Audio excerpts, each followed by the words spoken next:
Thank you for visiting Past the Wire TV, the YouTube channel of PastTheWire.com. And I thought I knew it all until I started reading Past the Wire. You should read it too. We got Big Mike, one of my favorite interviews and shows that I've done on Past the Wire TV. I've wanted to talk to this guy for a long time. He's a gentleman, carries himself well, great demeanor, class act all the way, but that's not what earned him a spot on Past the Wire TV. The guy is a dangerous bettor, understands the game, understands how to beat the game, and is really cool and open about sharing his knowledge and experiences, and you know how he approaches our sport and beating it. Big Mike, great guy, great follow. You'll find out more about him on the show, which I think you're going to really love. One of the absolute best guys and one of my favorite shows to date, and I think you'll all enjoy it as well. So get ready to beat Big Mike. And before we do that, we'll have a couple of little, the Breeders' Cup is not even a week old yet. Posted some stuff. Post a couple more little memories and tidbits from Breeders' Cup for those of you that missed the recap show. Still up there though, you can catch it. And then we'll get to Big Mike, who I think you're gonna love. Thanks, everybody.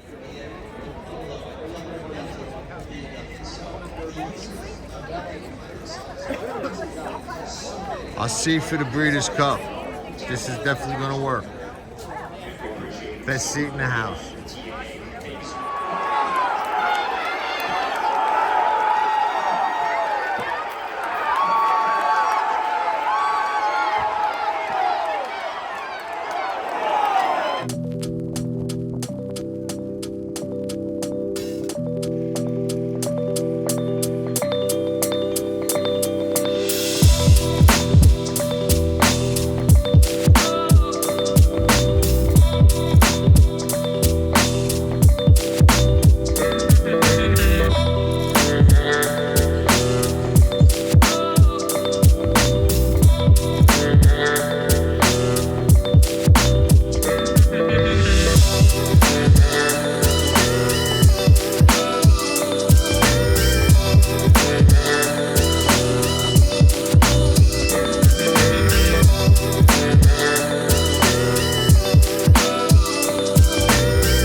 This would not be the Breeders' Cup if Game of Silks was not in the house. They are in the house big time, and they're going to have horses on the racetrack as well. So, Game of Silks, say hello. Yeah.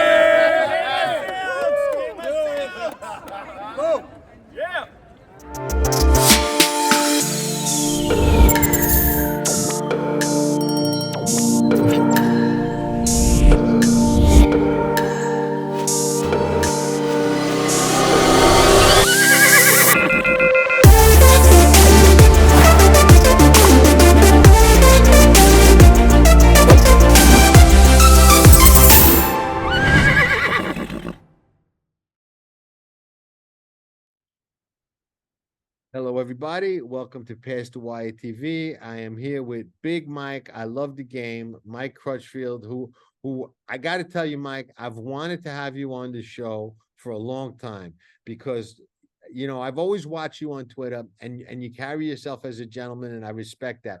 But besides that, there was a while you were posting some monster tickets, man, one after the other, and I was like, who is this guy? He's punching monster tickets. And one of the things I always say on the show is that I've been doing this so long. I'm an old man, and I've been playing this game a long time.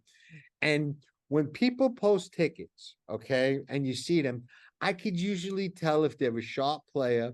And I don't care if you post $100,000 win. I could look at the way you bet and see and say, yeah, they might have won 100,000 today. They're going to give that back 5 times. There's no way at the end of the year they're in the black. They're definitely in the red betting that way. And I can say that about you because my observation about you and the monster tickets, and then you could tell me if I'm right or wrong, and then we'll get into some other fun stuff. But I think you're the kind of player who plays the game aggressively and to make scores, and understands that to make scores, you got to take a shot and be willing to be willing to lose and just back your opinion. Am I right or am I wrong? You're absolutely right, and that's one of the things that I try to do. You know, like for instance, sometimes I'll use a single, and Uh-huh. people say that you can't play these tickets effectively unless you use a single. Well, I disagree with that. Sometimes I don't have a single. Right. I play tickets to win a nice score. Right. And if I see something that I can single that I know that's going to get my ticket, you know, home, that's fine. Like the ticket I played at Saratoga for the $20,000 score, you know, I had one single at the end, and it was a 3 to 5 shot, and it paid 20,000. Hey, no, So listen. I listen. I've hit. I remember it was one time at Saratoga. I hit a pick six for 146,000. I singled mhm. the horse or 120. No, 146,000, and I singled the horse in the last race. Was the favorite, not a big favorite, like a 9 to 5, 8 to 5, Yeah. which I expected. With Garrett Gomez, won by a whisker, got up the last jump. Mhm. But hey, I could be screaming for a 3 to 5 shot. I don't root a lot, but if I do, I'm screaming for a 3 to 5 shot. I may have him in the pick six, and it means a lot of money, or it means Sure. staying alive. And I've lost with those too, you know. So I totally understand that, you know. You I like to watch because you're an aggressive player. I'm a very, Mhm. very aggressive player. And one of the great things, and I love that you're like, Mike, I love this game, and you're very positive about it. And that's, in my opinion, great. And you mentioned a $20,000 score in Saratoga. For people like yourself and myself, and I'm gonna just assume that neither one of us are billionaires where money Mhm. don't mean nothing. When Right. you're a somewhat regular person and you win 5, 10, 20,000, 50,000 in a day, it's an incredible feeling. I mean, there's Sure. not a lot of games you could do that. And yeah, the money is great. But for me, not only do I enjoy the money, and I do, but the satisfaction of being right and knowing you can take that much money out of the game in one day is a phenomenal feeling, correct? I mean, It it is, and that's I don't do sports betting or anything like that because I just can't, you know, take even money. right, You know, I don't want anything to do with that. And this game is great, and I love the game because I mean, if you learn how to actually play tickets and you're aggressive, you can make some money at the game. And I tell you, the last 2 years are the only years that I've actually made money at the game. right, I was getting my butt kicked for many, many years until I learned how to bet.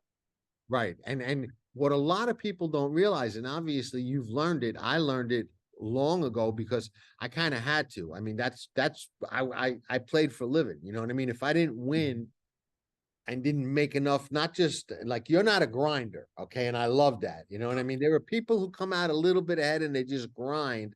But for me, I never had the option to be a grinder because I was playing to survive. So I had to win enough to have a bankroll to keep betting and to eat and to pay the rent and to Mhm. do whatever I had to do with my life, and that's tough, and I don't think I could do it today. I'll be honest with you. The game has changed, but you get something that a lot of people don't. All right. And again, correct me if I'm wrong, but I think you understand that we have takeout, we have sharks in the water, we've got shenanigans going on. And I'm not even Mhm. going to say, you know what, but sometimes a trainer is not even ill intent, but my horse needs a race. Today's not his day. So, just give him a nice one and we'll try next time, give him an education, so to speak. That kind of stuff is all inherent to the sport that we're betting on. So how do we Mhm. negate that? I always say you negate that by looking for value and understanding everybody, no matter how good you are, you're going to be wrong more than you're right. Mhm. You're right. You got to make it count, and you got to make bets and tickets, like you said, that if you're right, you're going to get paid. And that's the Mhm. only way to erase those losses. If we're right, 3 out of 7, 3 out of 10 times, or 4 out of 10 times, or 2 out of 10 times, but we could win enough on those to erase the losses on those other 7, you're okay. And you're not going to do Yes. that at even money. You know what I mean? No. At even money, you got to be right. What? 7 out of 10 times? Right. Nobody's that good. Yeah. Nobody. Yeah, they're playing a losing game, Right. and you said a lot of things that a lot of people don't realize in just that statement that you just mentioned, and trainer intent. When you look at these races, like for instance, I focus on Aqueduct in New York primarily, and I live in California. Wow. But Okay. yeah, but I focus on New York because I have some things that I've watched and some data that I've gathered over the last few years with trainers and jockey combos and things like that, and these New York these New York bred races, and I either the Ortiz boys and who are incredible riders, but I when I my big scores, I've beaten them. Right. And, You and know, you have to try because they're overbet. They're, yes. they're underlays. There are a lot of barns in New York where that happens too. Hmm. Um, and yeah, you gotta take advantage of that. You know what I mean? You got to be able to spot those vulnerable or bad favorites or overbet horses that just offer no value in comparison with their chance of winning the race. Absolutely. How did you get into horse racing, Mike? Well, I always, say in my sinning days, a long time ago, you follow me, and so I've learned a lot. But I used to, my aunt was a bookie back in the day, Okay. All and right. I used to, I'm a pretty big guy. I'm 6'5", about 240, and we used to, collect money for her, Right. and that's how I got into horse racing. Okay. And And going to pick up money from my auntie, and what's going on here, and she taught me the game of horse racing. wow, that's great. That's a real cool story. Yeah. Um, uh, and you've been playing it since you were a young man. Yeah, since I was about 24 years old, and like I said, John, I didn't know how to play. I didn't know what I was doing, and I lost a lot of money. And I had money, when I was younger, and I still have, a little bit today. I've done some smart things and all of that, but I never won at horse race. I had the money, but I was trying to win bet and grind it out to beat them like that, and I just couldn't. Right. And I not many people can. The grind is, poker players. I used to play a lot of poker. I grew up dealing in the clubs and stuff. I wasn't even a grinder at that, but that I could see. But in Mhm. horse racing, if you play that way, I think they'll grind you 99% of the Yes. time, Yes. there's just Yes. too many obstacles, and there are certain things I don't do that people do, and I'll get into arguments with people all the time over this. Like, I never box, okay, and I'll Mhm. tell you why. I would rather, and let's say you're working with a $1 wager, okay, $1 box of 3 horses to me is $6. It's five Mhm. losing bets. Yes. Got takeout and 5 losing bets. Mhm. I'm behind the 8 ball coming out of the gate. You know what I mean? Yes. Mhm. So what I would rather do is I'd rather cash less tickets. So I would take two $3 exactas. I would take 2 5 2 7 instead of boxing 2 5 7. And if I'm right, I have a $3 exacta. If I'm wrong, I live to fight another day. But Mhm. if I catch that exacta, then I've got it, for $3 instead of $1. So the naysayers will say, yeah, but if you're using long shots and you let a $200-300 exacta go by, that's bad. You made a mistake. I'm like, no, Mhm. because when I hit it that $300 exacta, you've got it for $1, you're hitting for 300. I'm hitting for 900. So Yes. in the long run, I'm going to catch you and I'm going to pass you. So you're going to cash more tickets, but I'm going to win more money. Who would you rather Mhm. be at the end of the day? I mean, there's one benchmark in this game is if you win. That's it. That's it. And I see, tickets on Twitter, and a lot of people, message me, inbox me, and they do the things I used to do, and I see Right. it, and I don't say anything unless they ask me, John, because I want to be a gentleman. Right. But trust me, just because now I'm a man of peace does not mean I'm not skilled at war. I'm the exact You same way. know, We we so we, we share that in common. Yeah. We So share I, that. yeah. So I try to, teach when I can, but even when you're playing exactas, the takeout is fairly high, Right. on exactas, and so that's why I've, I gradually went to the pick four and pick five, and I've made a lot of money playing those tickets like that. Right. A lot Now, of money, John. everybody asks the opposite of what I'm going to ask. And I'm asking this Hmm. because I tend to, I mean, I remember all the scores, okay? And I've got some Hmm. great ones. Um, but I remember a lot of the bad beats too, you know? Hmm. And they kind of stick with me more so. So tell me about some or one or two of the killer beats that you remember where a nose cost you a huge pick five, or worse, the worst feeling to me is when you cut a horse, and he Hmm. beats you.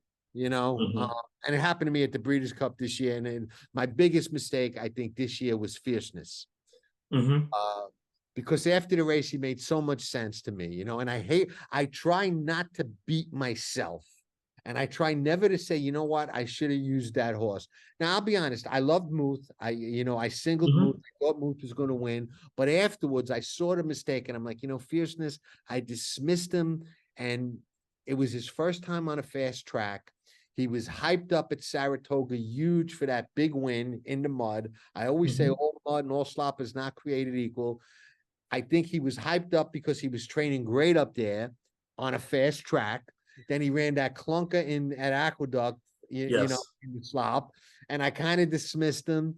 And into the first turn, I knew I made a mistake. I Yeah. knew, I'm like, this was a huge mistake. I hope I get by with Muth anyway, because maybe Yeah. I will. It's Baffert and he's meant, and I may get lucky, but I got a feeling I'm in a lot of trouble.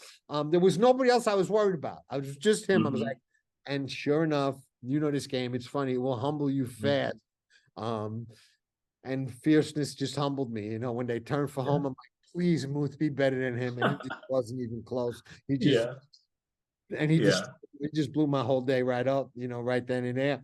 So Yeah. tell me about some of the ones that you remember that people might remember the race or the horse or something like that. Yeah. If you could Well, think of it, I hate to put John, you on the I, spot. I have it on my Twitter feed. I was alive to the pool at Belmont for Oh, pick fives twice this uh-huh. year, and won the longest shot in the board, came and got me for, it was like about $140,000 score. Oh One man. one of the scores, I was the only ticket alive, and one of the other scores, there were two tickets alive, and I ran second in both of those races. So Oh, crushed me, right. this year Oh, twice. But that's my philosophy, right? And that's why I play pick fives. I'm not playing this game to win $200 or $300 in a day. right, I got that. right, John, that's not why I play the game. I'm playing to get scores that are going to keep me going for a long time, like that $20,000 score. And before that, I had a $30,000 score a couple, months before that. And I've just had a lot of, 20, 30, 15, $10,000 scores that, I don't go into, I'm playing off of their money, which is sweet. right. Yeah, no, and let me tell you, it's hard even as professionals, and I would consider you a pro, just by the way that you play. It's hard, um, to have the kind of discipline to not let playing with their money make you a little bit more aggressive or a little bit Yes. more gutsy. And sometimes that really pays off. You know what I mean? Because there's that old saying that you probably know from your grandmother: "Scared money never wins." Um, Don't. and it's the truth. You could slice that, dice that any way you want, but scared money ain't no good. You don't win. So I hear you. It's good to be able to play with their money, and it makes us all, no matter how disciplined. And I'm a disciplined player, but it makes us a little bit more aggressive and a little bit more inclined to take those shots. Yeah, and you can have a day where you lose four, five, six, seven, $800, and you don't worry about it. But you're right, you have to be really careful. I track every bet that I make, Right. and so I know exactly what I'm winning and losing. I think you have to, if you're serious about this game, you have to start there. And I do that meticulously. I want to know if I've had a good day or a bad day, and Right. you can't improve what you don't track. Right. Let me ask you a question. I'm curious. I track all my betting as well, and I started a long time ago. And what I also factor in with my losses, just because I try to make it even harder for myself to come out in the black, because I figure it'll make me a better player in the long run. But past performances, thoroughgraph, all of that, I count that as losses. Like I do it like a profit and loss. Mm-hmm.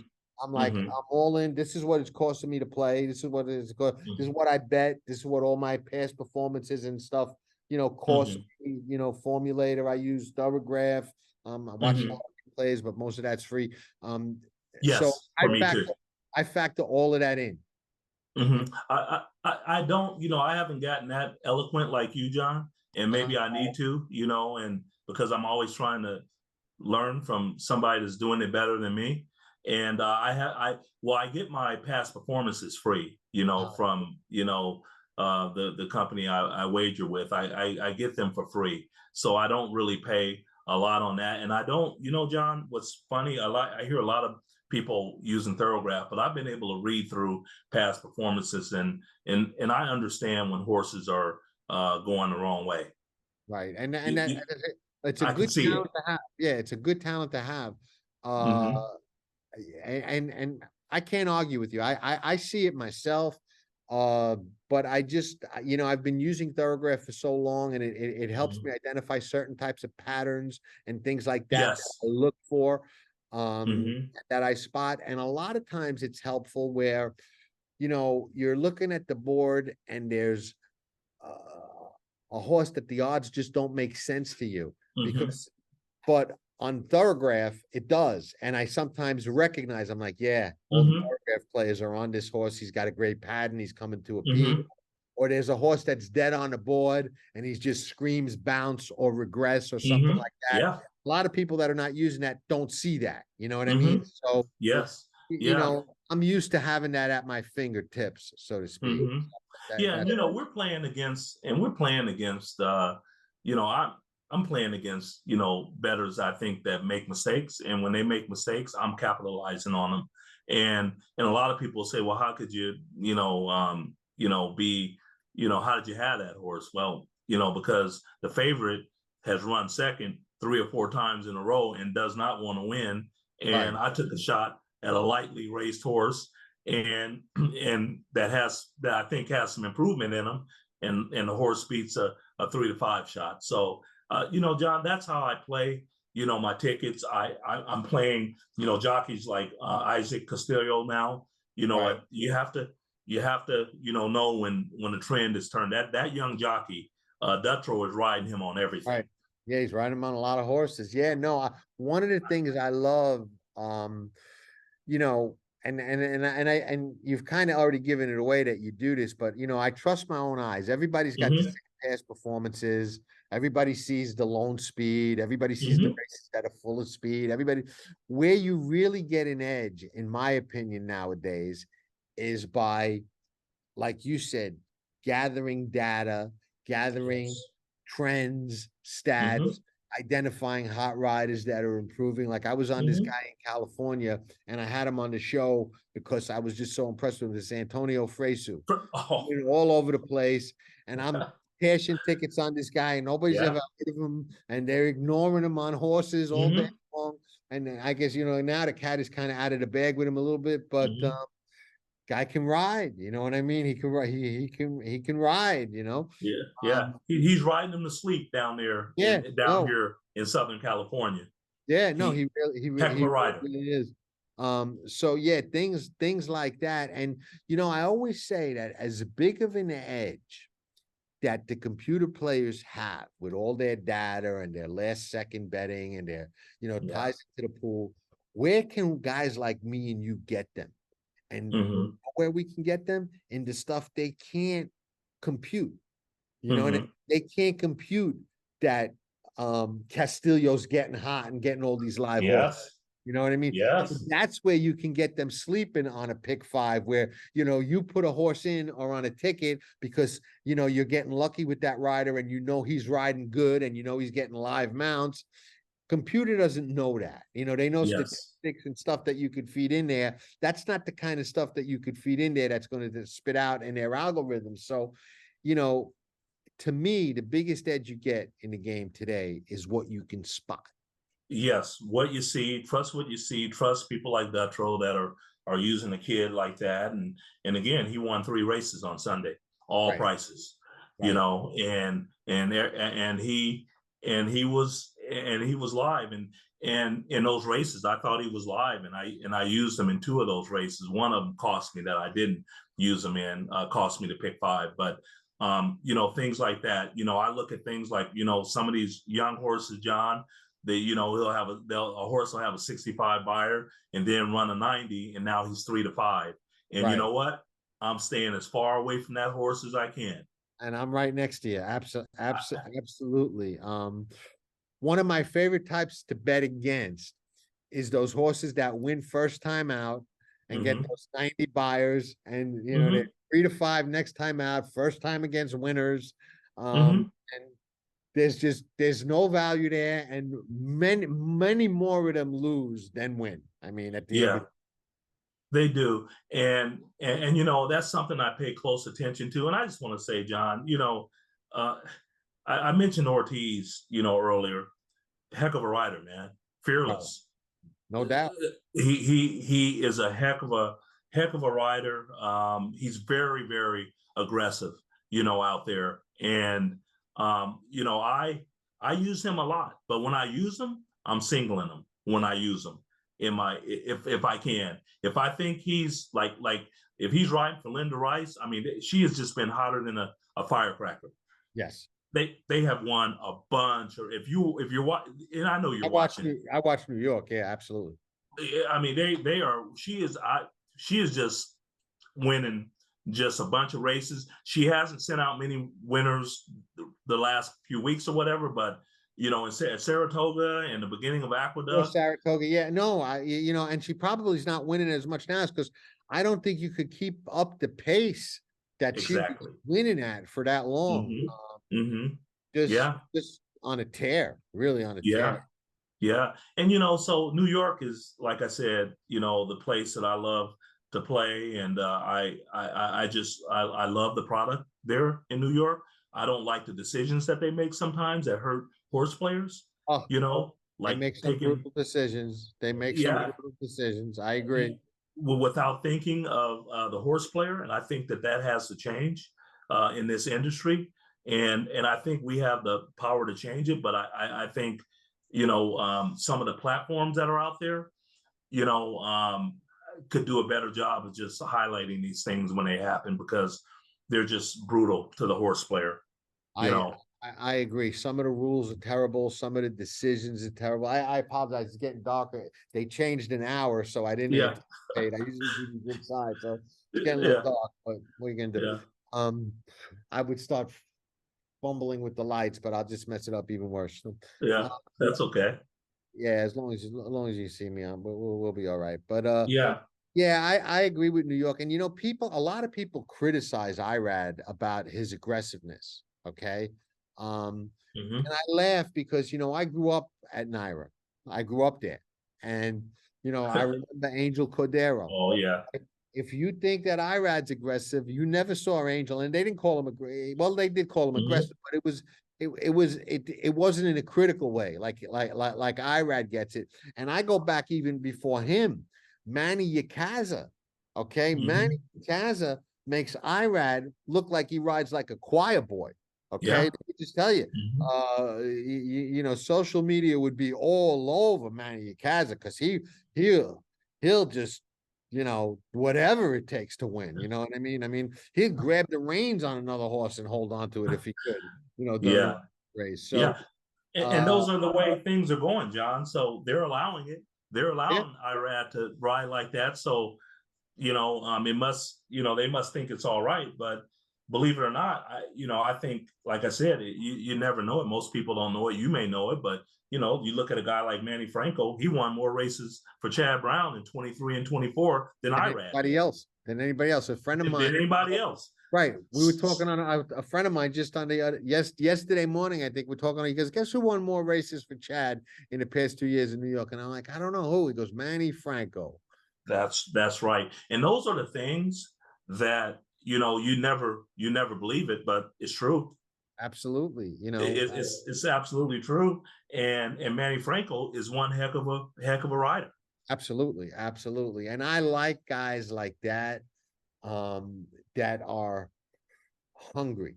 Yes. When they get that shot on the stage, and I get annoyed a lot of times when a guy like that gets there and then they take him off for somebody else, Yes. because I love betting a young, talented, Hmm.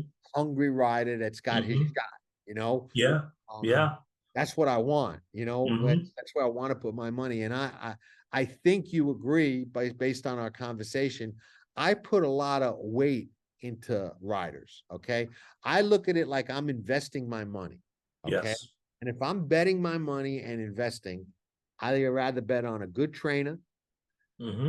good race with a good horse and a good Hmm. rider than some horrible trainer in a cheap race where there's more likely stuff going on that I have no Yes. idea about. Hmm. Or some terrible rider that might be on the best horse and is going to mess it up because he's out drinking or out partying or not focused or didn't read the racing form or just doesn't have the talent of the other guy. We're talking about money. I want to bet on what I want to bet on. You know what I mean? I'm not Yeah. one of those guys that just wants action and comes in and starts betting No. any race all over the place. Those days, that's Fruit Loops are for kids.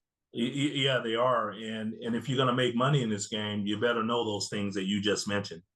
And you better know that, some of these cheap New York bred races, people like, Madison Oliver, they're going to win, Right. if you look at those races run like that, it's jockeys like that are winning a lot of those lower. And so a New York bred race, I look at it, cheap New York bred race, I look at it when I'm handicapping it and I'm saying that if it's a 3 to 5 shot in there or a 7 to 5 shot, that there's 5 or 6 other horses that's just as good as that one.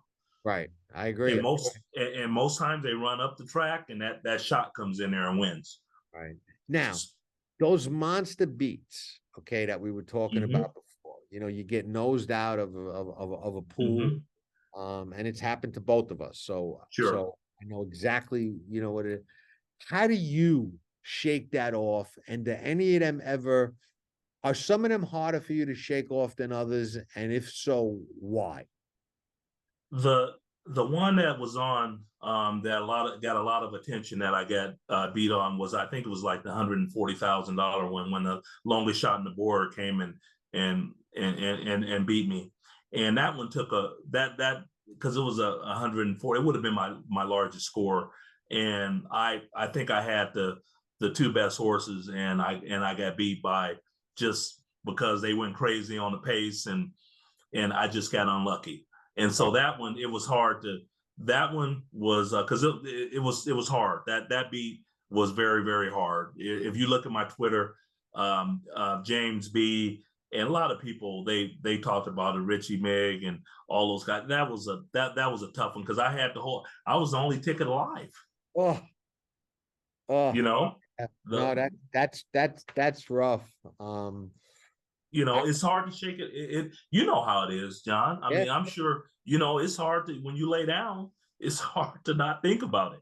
it is, and it's hard not to let it affect the next bets that you make because Hmm. when you come back, because I remember in the Breeders' Cup, um, several years ago, but I was alive. I singled a horse in the pick six. Uh, Hmm. it was a horse named Dancing something. It was a Kieran McLaughlin horse that Mike Smith rode on the turf. It was a horse out of Hmm. Charmant. Um, Dancing House, maybe, or Dancing something. Wound up winning stakes on the dirt, but this was the Breeders' Cup Juvenile. Okay. Hmm. If she wins that race, she ran fourth at 25-1. So I singled a 25-1 shot on a $600 ticket. And it Hmm. was the whole pick six pool if she wins. Okay. I had Oh, 5 out of 6. And I lost to like some Aiden O'Brien turf monster that blew past everybody. And she wasn't winning anyway. She ran fourth or fifth. And she did wind up winning stakes races like later in her life, but back on the dirt, you know? And I think that day was first time turf. It was very hard because I knew it was like $1 million. What you know, what was in the pool, you know? Sure. And it wasn't that close. I mean, she got beat 3 or 4 lengths. I mean, it wasn't hopeless. She Mhm. was in there, but you know, never Mhm. looked like a winner. But Yeah. I remember the next day was Breeders' Cup Saturday, and it was getting in my head with my bets because I felt like I wanted to be alive for $1 million again, or it Mhm. didn't mean anything. You know what I mean? Right. And, you know, Right. you got to kind of separate and detach yourself from that because you're not always going to be in that position.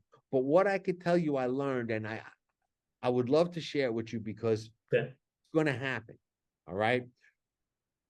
What you have to understand, and the best way to shake those off, like that one you had for the whole pool, is understand you put yourself in that position that day.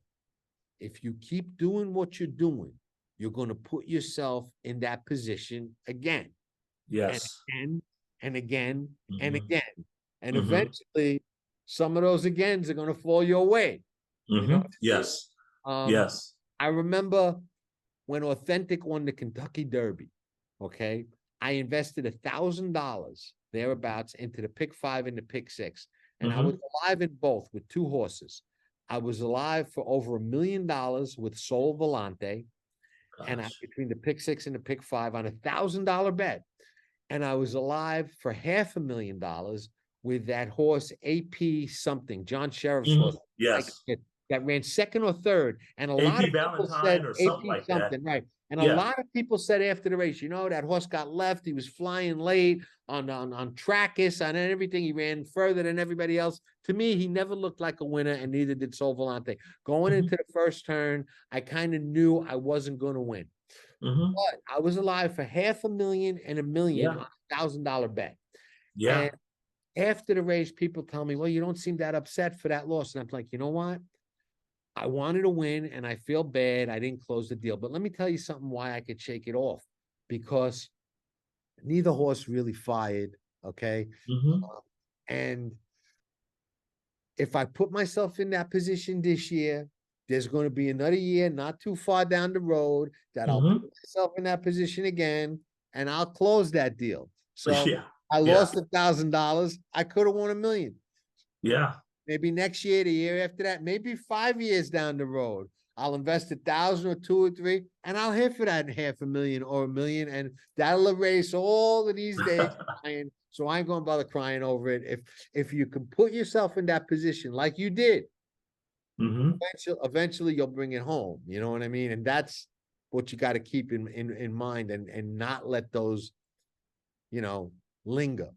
Yeah, and I guess for me, when well, a lot of times I'll just close down the computer and I'll just go get my old school car and I'll drive up. I'll drive somewhere because and again I'm gonna try to look at it the way you're looking at it, but a lot of times I just close. Like when I lost that pick, I just closed the computer. My friends would say, "Oh, you're so close." Guys, I don't want to hear. Yeah, Right. let me go because Right. I need to shake this off. So Yeah. that's how I usually handle it. Yeah, no, and I understand a lot. You know, a lot of times you don't want to hear from anybody. You don't want to talk to No, anybody. You don't want to deal with anybody, and you, yeah, you know, you feel like people don't understand. You know what I mean? mhm. Yeah, they don't. And I'll tell you one other thing too. These jockeys. There's a jockey that I'm convinced is probably one of the best jockeys out there, but something's wrong. I don't know what it is, but Rosario. Yeah, I I I I, I agree. Same observation. Same I don't observation. know. He's not the same guy. He's I don't not know that what it to me. is. I agree. He doesn't. And a friend of mine loves him. Huge fan of his. Loves his betting on him, and we'll argue all the time over him. And I'll be like, the old Rosario wins that race, and he's like, Oh ah, yeah. how can you say that? And I'm like, you know, I just see, Every race he's in, John, he's in trouble. yeah, I mean, if you watch just about every race And I used to love Rosario, but he's just broken my heart. Every race, the horse is in trouble, and I can't imagine this not impacting his business. I agree, and he's been doing something else. If you notice that, you're going to notice this. There's a lot of times where he looks like he's going for the lead and he wants to lead, and he goes, and then he gets there and he takes Mhm. back. Yes. Why did you Yes. go to the lead to strangle back the fourth? Yeah. You went to the lead, go, stay there. Yeah. You know what I mean? You Yeah. got the lead. Now why are you going backwards? You know Mhm. what I mean? Then you're gonna come again. Very few horses are on the lead, drop back to fourth, and Mhm. come again. It's very No. tough to No. win that way. No. And I agree. I've noticed, and I've said it. I said, just he seems to me, and I don't know this for a fact, but it seems to me to be a mental thing. Like he don't have Yes. head in the game. You know? Yeah, yeah. Something's not right, and I hope he figures it out. Because it's just some brutal rides, and He's it's on and his game. He's as good as anybody.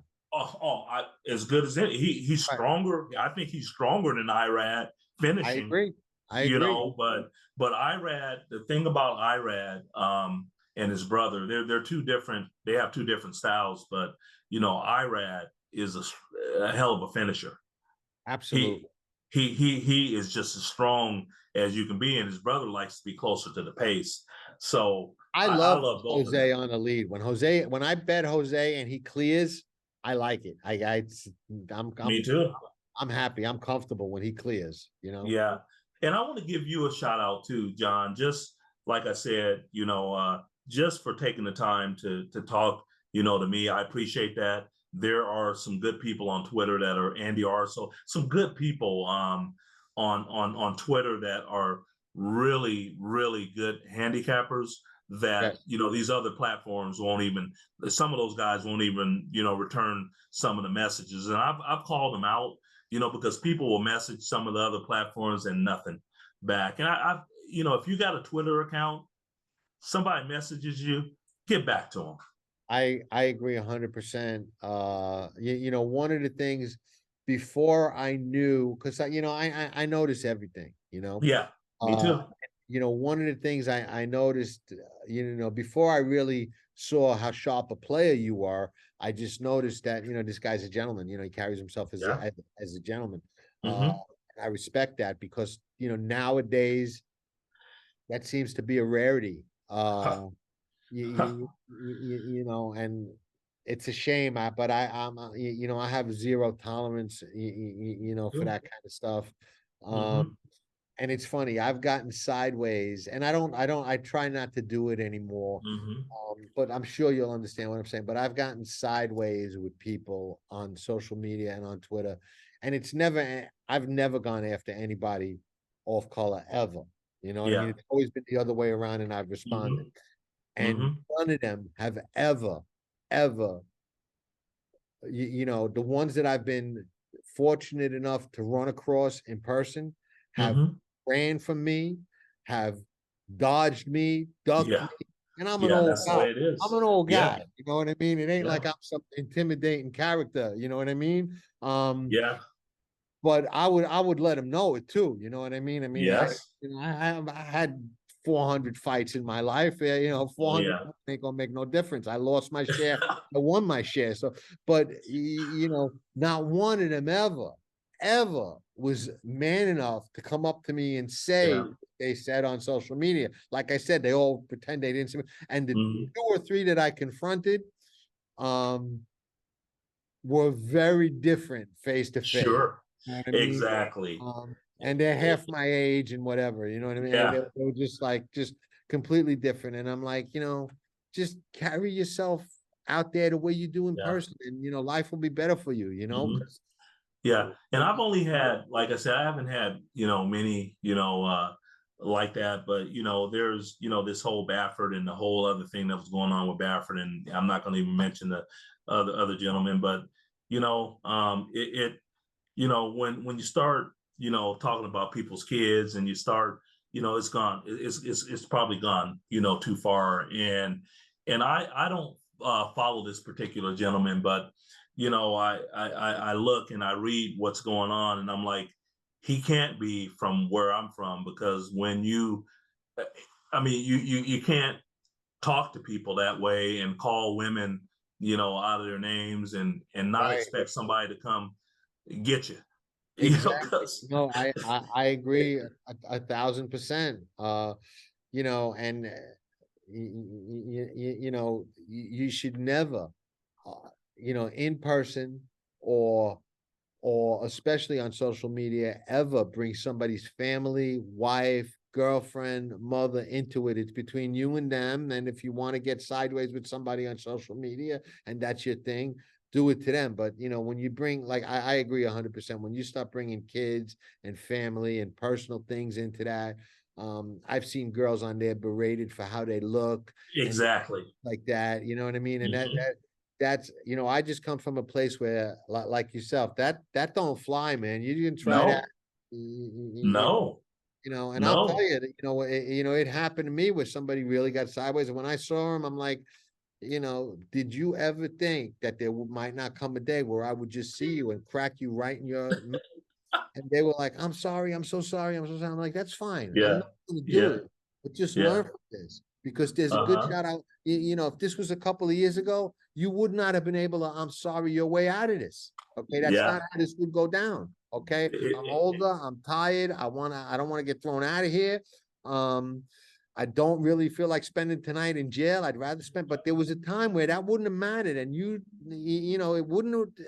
And they were, I'm sorry, and same thing happened at Saratoga with another one of them, and they were same thing, and like, think about that. You know what I mean? You don't know when you're going to run across somebody, and it could be the wrong person. You got lucky today. You know what I mean?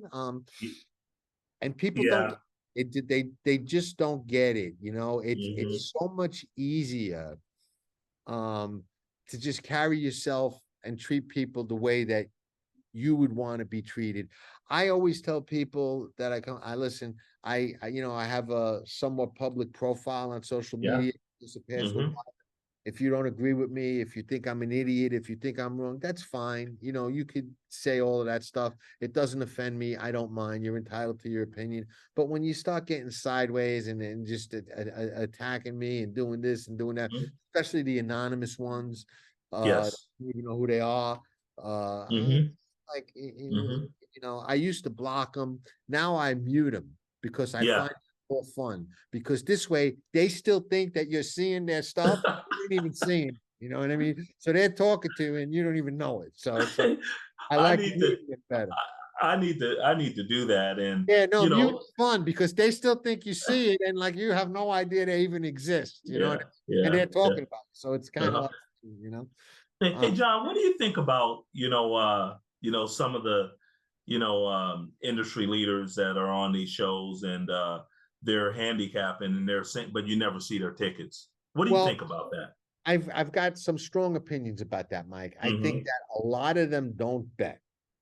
Okay. Really? And it irks me. It irks me Hmm. to see somebody on one of the networks or on one of the Hmm. racetrack feeds saying, "Oh, I took this horse and I got this horse." No, you didn't. You didn't Hmm. make a bet. And I caught a guy on TV and I showed it my friend on the replay. I said, "Watch this guy." Okay, one of the guys, and it doesn't pay to call him out publicly, but Sure. one well-known handicappers Hmm. talks about betting. Okay, Hmm. on TV. It was the Saratoga feed. Okay, it was Saratoga, and Hmm. sitting at the table, and there's a guest up there, and the guest talks about a different horse. Okay, and they never take the camera off this guy. And when he starts talking again, he's saying, I just put that horse in my pick four because of all the good things you said about him. And I sat there and I said, well, how'd you do that? Telepathically? Because you ain't touched your phone. They haven't taken the Hmm. camera off you, and Yeah. they're coming out of the gate, and you ain't made a bet. So Yes. you didn't add him. You didn't do nothing. Yes. You're BSing the Hmm. public, and now they Hmm. might bet the stupid horse because they're thinking that you did. So Hmm. I don't think that they do the right thing with some of the people that are on TV. There are some Hmm. of them that I know personally, and I know don't bet. And Right. I've said to them, listen, you don't bet when you're up there and saying that you pick this horse or pick that horse. It's BS, man. That's monopoly money. It's and people are following you. If you're not betting you should word it differently. You should say, well, this horse looks good to me. I don't bet. I'm not betting. Well, they don't want to sit it. I'm like, I get that. But you should at your production meetings tell whoever's telling you that, saying, listen, you're misleading. That's one of my pet peeves with these guys that I know don't bet. I think a lot of them don't bet. And worse than that, Mike, and this I don't know for sure, but I suspect it. Some of them, I think, bet things that they don't say. I think Yes. they're saying, oh, this horse is good, that horse is good. And meanwhile, they're betting something else, and they're not even telling you the truth of what they are betting. And those are the ones that bet. So I think there's a big problem with the people that we have on there, for lack of a better term, touting or talking to people about betting horses and giving out tickets. I don't think that anybody should put up a ticket that they didn't play. Okay. Exactly. Rich Perloff, and I'll mention him by name only because he came out publicly and he just retired. He just resigned. He's no longer. But he one time gave out a ticket in a pick six, and it won. It paid $60-something thousand or something like that. And this is about 5 or 6 years ago. And the next day it came out that he didn't bet the ticket. And he admitted, he goes, no, I didn't put it in. I just gave it out as my play. And I'm like, that's ridiculous. There's people following you with their money. And if you're not betting it, don't be leading other people to bet it, because I just think that's wrong. I think these people should be more geared towards promoting handicapping techniques and people had to come up, quote, with their own horse and what to look for, than misleading them into their, quote, picks that they're probably not even betting on. What's that old saying? Teach me how to fish and I'll eat for forever. A lifetime. A lifetime, or buy me a fish and I'll eat once. Teach them how to fish, and teach them how to play, what to look for. A race like this, you should be looking into past performances for, speed horses or horses that are close to the pace, because it's a speedy type track. It's a track that favors speed. It's a small field. There's not a lot of pace. So dig into your past performances and see if you could find a horse that has the pace advantage to the front end. I'd rather them teach people things like that than say, oh, I used the 2, 5, and 7, in this leg. And, every race starts another pick 3 or pick 4. They'll never mention an exacta, a triple, a win bet. I don't think they ever pick just one horse. So it's just, I think it does the game a disservice how they handle that. I do too. And I just wish, like I said, some of these guys have some pretty big platforms and they constantly have the same guests on. All the same, every time you tune in, it's the same guests, and it can be so much more. And that's why I wanted to call out your show for what you're doing. You have a variety on. You have jockeys on. I try to have people that are interesting, and when I have those people on, I try and ask questions that I think people will appreciate, learn from a fan and from a betting perspective. Sure. I try and ask questions that I would want to hear asked. Am I the best at it? No. Do I have a TV personality? No. Do I have aspirations to get on some network? You couldn't honestly, at this point in my life, Mike, they could offer me $1 million, $2 million a year to go on TVG. I'd say no, thank you. You know what I mean? Yeah. I'm home with my wife and my dogs, and I ain't going anywhere. You know what I mean? Well, I'd love to see you on like one of these network shows, because I think that never gonna have. I wouldn't do. First off, they don't like me and would never do it because it's just I don't have the personality for them, and that's fine because I wouldn't do it anyway. Like I said, they couldn't. I mean, you'd have to offer me some like ridiculous amount of money that like Tom Cruise would ask for. Is what I want, and it's not because I want them. I think I'm worth that. It's because I like sitting right here. You know what I mean? Yes. Dolphins jumping out of the water over there on the weekends. Watching the races outside on the big screen over here. You think I want to be talking, sitting there, flying coach and staying in the Hampton Inn? It ain't happening, man. It ain't happening.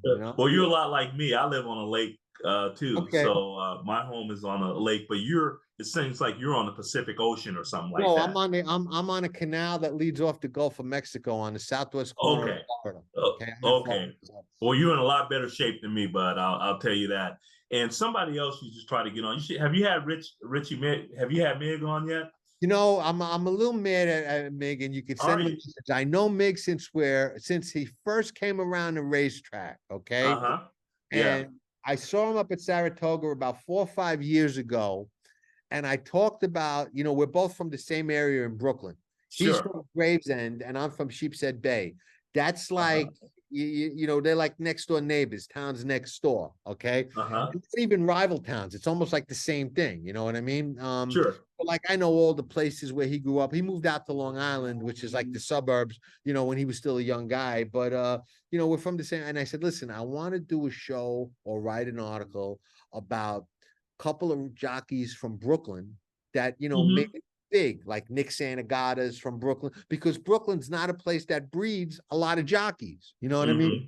Breeds a lot of gangsters, breeds a lot of criminals, breeds a lot of interesting type of characters, but not a lot of jockeys, Yeah. So I thought it would be interesting. He was like, "Oh, I love it," and I said, "And I'll definitely talk about your Hall of Fame status, and I know that's a soft subject with you, and I'll lobby for you a little bit." And he loved the idea, and he's like, "Yeah, John, great idea. We'll do it. We'll do it. We'll do it." And he just never followed up. And I Oh. messaged him, and he's like, "Yeah, I'll get back to you." And he just let it go. And I'm like, next time I run, I haven't seen him since. So when I was in Saratoga the last couple Mhm. times, I just didn't cross his path, and I didn't bother to go look for him. But hopefully he'll see this, and maybe he'll message me, and we'll do it, You know because I think what? he would love it. I think he would love. He would, and he's and again he, in horse racing he's like one of my, in terms of when I go to New York, I mean he meets me all the time. Right, He just, I mean, come to the office, come, let's talk, let's I mean right, he takes care of me like I'm a brother of his. right. Yeah, no, and When he's a I passionate guy about he's racing. very He really passionate. is. I watched his whole career from when he was a bug Yeah. boy. Uh-huh. And I was so into racing back then, and he was a great bug rider. Okay, and he was one of the few guys that made the transition very successfully. He went from bug to journeyman and kept winning, Hmm. and suffered some really injuries. Now, I always used to say about Richie is that he wasn't the most talented guy in the room. He wasn't the best player on the court per se, but he had his heart and Hmm. determination and grit as tough as anybody. And if you've ever played sports, which I'm Yes. guessing you have, Yes. that that's a big factor. You know what I mean? You don't have Huge. to be the best shooter or the best player on the court to make a big impact and compete. You know what I mean? Uh, Hmm. so Mig, what he lacked in some of the raw talent that some of the other riders of his era, and he rode in an era of just unbelievable talent. You know what I mean? Hmm. Cordero, Vasquez, Eddie May, just so many great riders were just around. Uh, and he hung with them, you know what I mean, and won Yes. with them, So I think, yeah, and he was a good rider. Don't get me wrong; he was very, Hmm. very talented. He just, wasn't, he wasn't Tom Brady. You know what I mean? Right.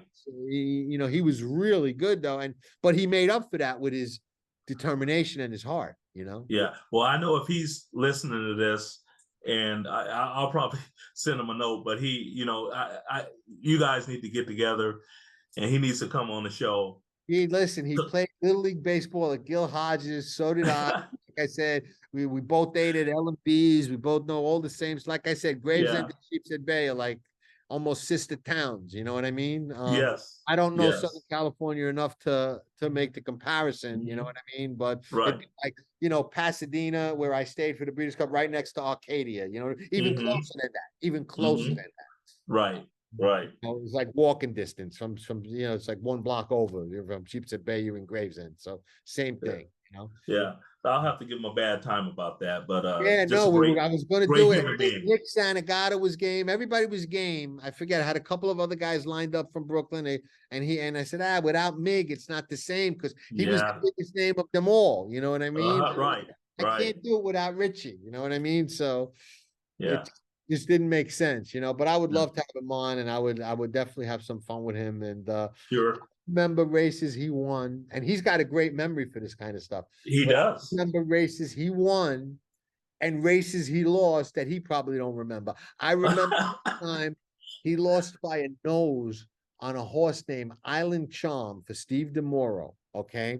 And I never seen a jockey in my life, and I seen a lot of jockeys walk back to the jockey room more mad, cursing, and aggravated at themselves for losing the race than he did that day. Lost by a Yeah. nose. 7 furlong race. I'm pretty sure it was a mistake, and I guess he felt he should have won, or maybe something happened, or he did something that he didn't. But I said, and I loved it because I'm like, this guy is passionate. He wasn't walking back after getting beat a nose smiling, you know what I mean? Like a lot Yeah. of he was walking back cursing, mad, just intense, like, you know what I mean? Like you That didn't even sounds want to like get in him. his way, you know what I mean? You didn't even want to get in his way, you know? Yeah. Uh, Well, there's not a better person to, all I got to do is say I'm coming, and he makes sure he has a time and place that we're going to meet. Takes care of my family, while they're there. We went to Belmont Day, and he met us both days. Just an right. incredible human being, and so yeah, you guys, because you're an incredible human being. I You guys got to appreciate get that. that Brooklyn stuff and get together, man, for Yeah, sure. we both lost our accents a little bit. I think I have mine a little more than he has his. Yeah, He's you on do. TV. He's on TV, so he's probably got to tone his down. Let me ask you this. Does your son like the game? He loves the game, That's and he's good. learned a lot. He's learned a bunch, and he's playing like pick threes, pick fours, and pick fives. And again, he doesn't have the bandwidth that I have in terms of, the fine. He can't risk what I can risk yet. But he's an incredible handicapper.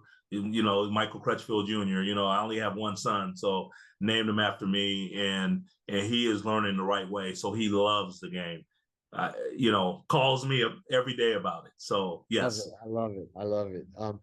Big Mike, let me end with this and give you Okay. an opportunity to tell some of the players out there that see the tickets you post, see some of the scores, see some of the success that you have.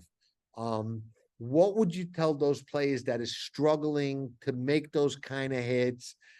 You're talking to them now. Talk to them. Say, listen, this is what if there's 1 or 2 or 3 things I could tell you, this is what I would tell you to try and get yourself in some of those positions that I get myself into.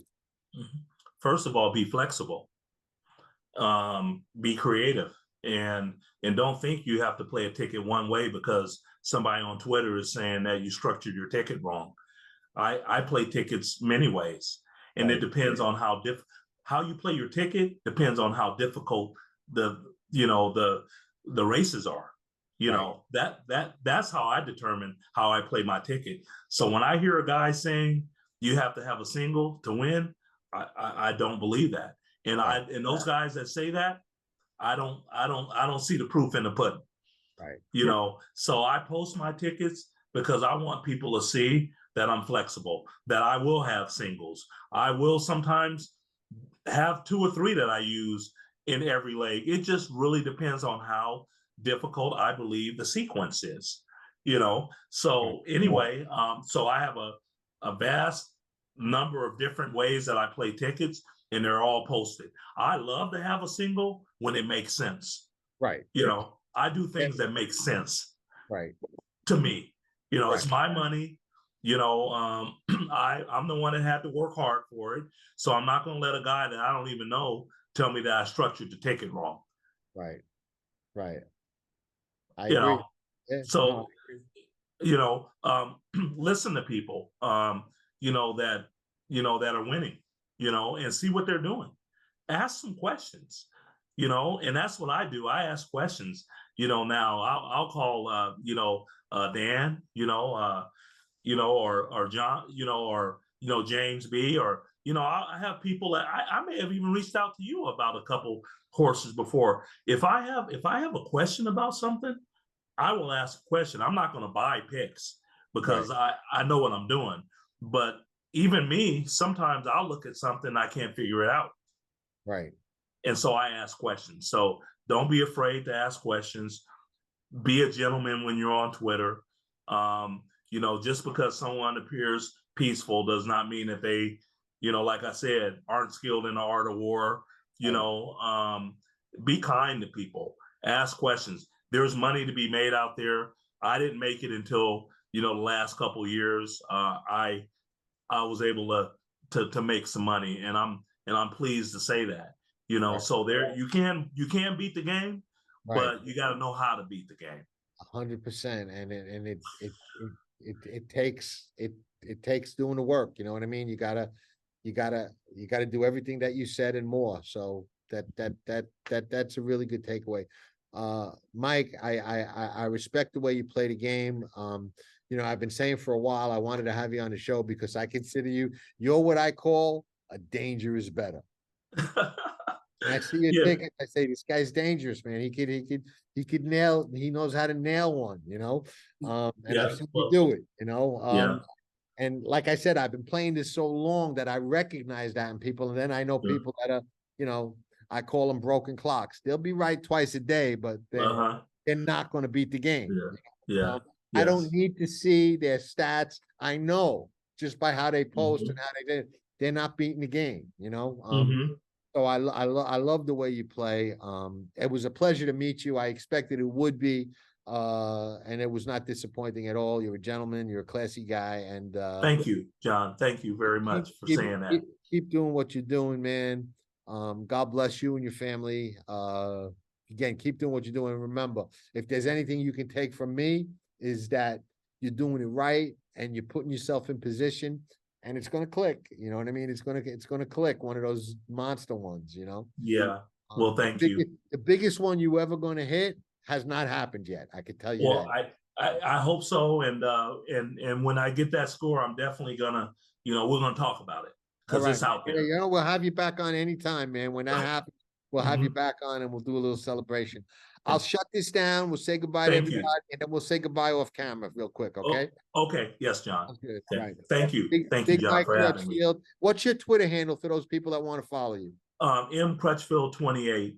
At M Crutchfield 28 on Yes. Twitter or X or whatever they call it now. On X. Great guy to Yes. follow. Mhm. Handles himself well and posts some monster tickets, dangerous tickets. Thank you. Tracking trips with Pick Six King John Stetton. It's one of the best tools in horse racing for any level of player. It's your second set of eyes, spotting troubled trips, betting angles, track trends, horses to watch and favorites to fade, 10 figs, ticket structure, and more. At Tracking Trips, you're a friend with benefits. Not a member? You must hate winning money. Join Tracking Trips now. Visit pastthewire.com and we'll see you in the winner's circle. Remember, nobody does it better.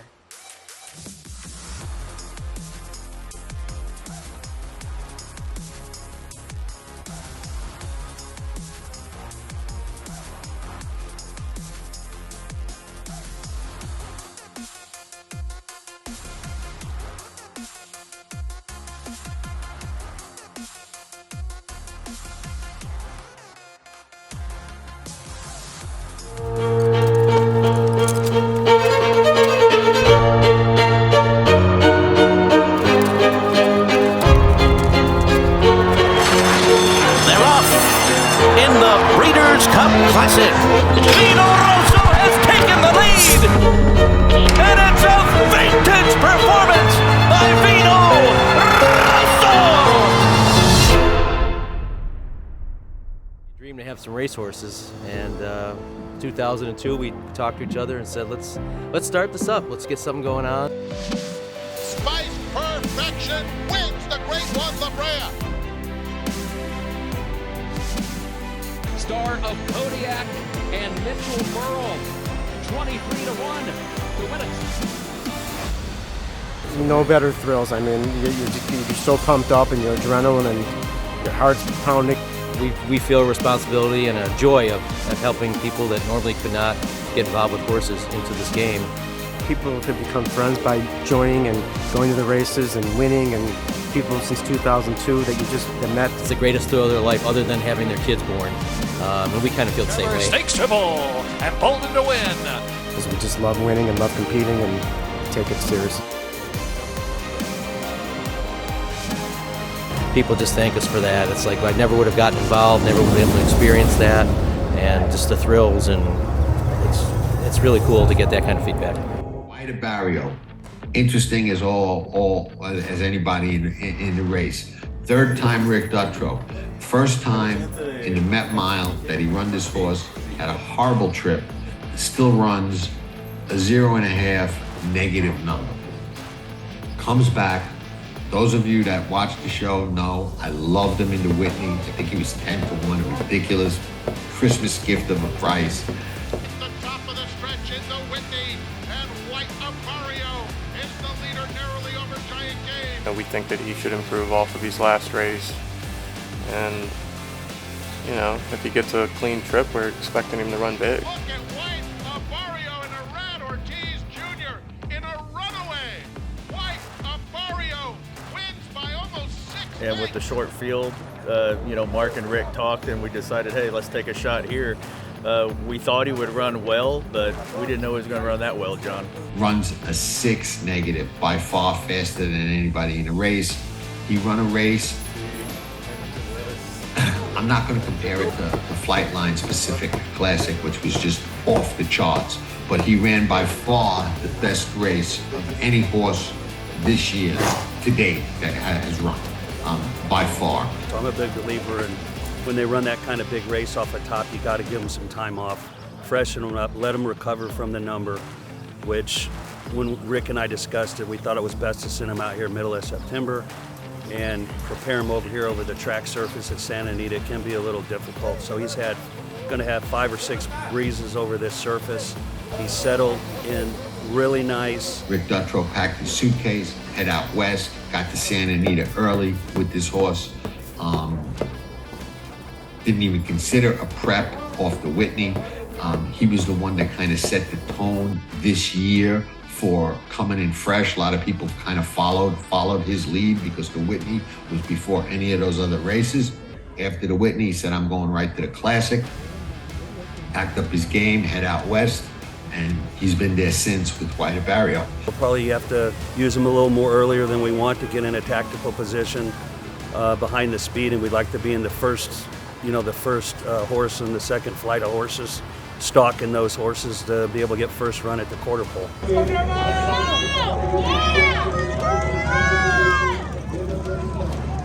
Bottom line is this, he's had enough time to recover from that. Is he gonna regress? He can regress and win. He can regress 2, 3, 4 points and still win the race off that. If he runs anything back close to that, the race is for second.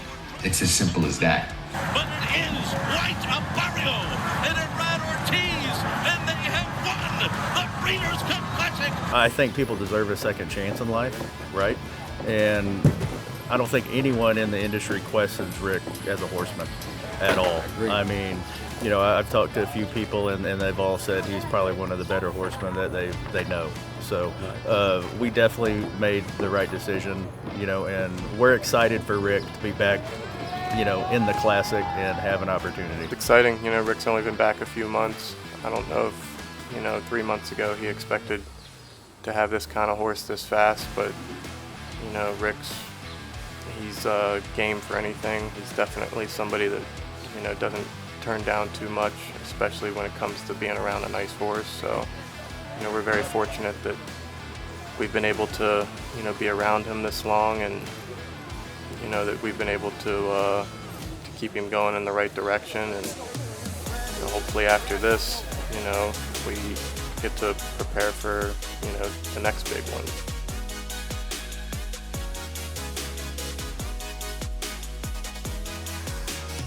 Formulator, the gold standard in past performance information, is now free exclusively on DRF Bets. Join DRF Bets with the promo code WINNING. Get a $250 first deposit match bonus, a $10 free bet, and free Formulator already uploaded to your account. Access Formulator's premium features, including sortable trainer stats, race replays, personalized trip notes, and lots more. Free Formulator, exclusively on DRF Bets.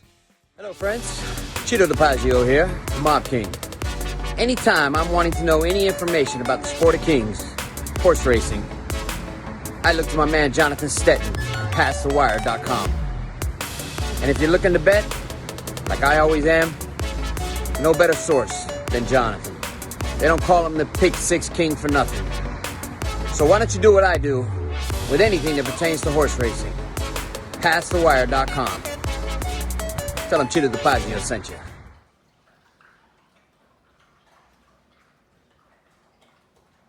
Does it better.